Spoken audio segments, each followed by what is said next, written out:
Ay, tapos na naman ang isang araw. Easy. Saan kayo pumasok? Uy, Purman. Dalawa lang kami ni Kevin, Purman. Bakit? Nireceive ko kahapon yung mga materials natin, 6 na bags galing sa supplier natin. Kaya lang, nagkulang na ng isa. Eh, nahanap ko ngayon, hindi ko naman makita kung nasaan. Ganun ba?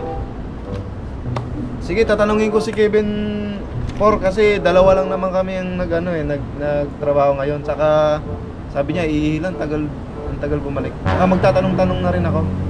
Sige, balitaan mo ko mamaya. Sige, sige po, Purman. Sige, sige.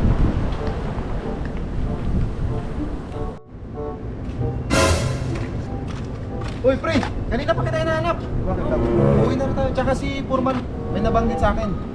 Nawawalan daw siya ng isang bag ng material. So, pinapatanong niya sa akin kung nakuha mo. Bakit? Mukha ba akong magnanakaw? Mukha ba akong magnanakaw? Boy, wag ka nang magkaila, boy. May ebidensya ako. Sigurado ka? Oo. Kita mo yan?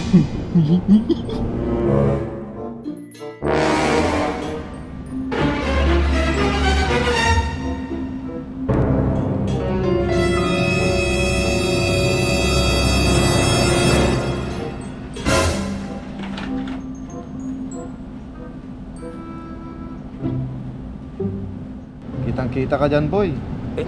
Anong gusto mo? Nadali mo pa ako nun? Papartihan mo ako o susumbong kita kay Purman? Ganyan tayo pre, huwag ka na maingin kaya ano. Depende sa yan, sa presyo. Magkano bang kinita mo? Sabi na, boy. $100 lang? Alam ko ang presyo nun, boy, kung magkano. Dagdagan mo to, boy. Kung hindi, susumbong kita. Parang mas na-scam mo pa ako kaysa ako ng scam ah. Kailangan kasi pagsabihan mo ako kung may mga ganun na i-discuss ka. Mas nalugi ako sa iyo ah. Okay, salamat, boy. Sige, sa susunod Sa susunod ulit. Nabula ako. Titimbrihan mo kasi ako pag may bibinta ka. Scammer ka talaga. Uy, pre, buti na butang kita. Ay, Paul. Pagod ka na ba? Hindi. Overtime mo isang oras eh. Anong mapag-iingat Tama ko sa'yo? kasi si Purman ang may nawawalan ng materyales na wala daw sa inventaryo niya. Naku. Pwede ba nating i-review yung CCTV? Pwede. Saan bang banda naganap?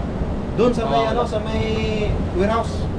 Doon. Sa may warehouse na wala. Sa warehouse. Okay, sige na.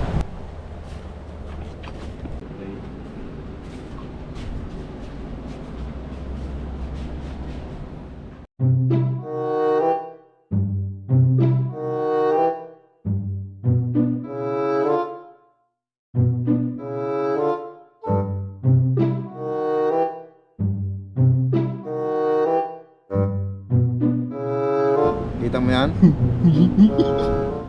Madalino Manang Matsing May Mas Madalino Padden.